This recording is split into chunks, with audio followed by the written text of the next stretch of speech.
Ne sot po marrim pagë 239 euro. Ta njerë të cilët vërtet gjakun ton po na e marrin me pambuk dal dhe nga dal. Sektori publik mori pagën e 13, u gëzuam shumë, sepse menduam që edhe ne do t'i marrim.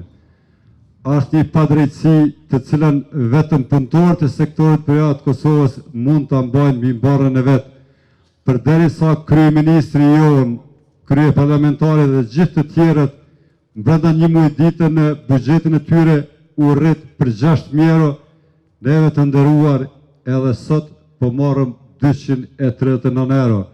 Kjo gjithçka mund të jetë, vetëm nuk jetë liri dhe nuk mund të jetë barazi, po dhe nuk mund të jenë ato fjalë që po i thonë para zgjedhjeve.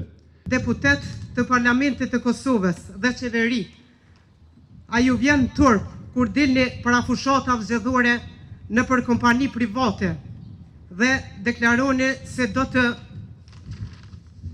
luftoni me mish e me shpirt për punëtorët e sektorit privat, ndërsa në fakt luftoni për veten. Morët pagën e 13 dhe nuk ju dëgjuhet zëri se ka diku në skajt të Kosovës një i vafër që s'mund të ngopet buk.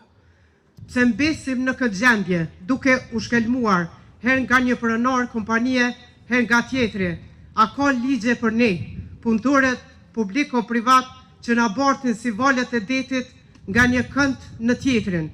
Pse këta punëtor nuk e kanë definuar statusin e tyre? Ne e dim këtë, sepse edhe në varfrin tonë po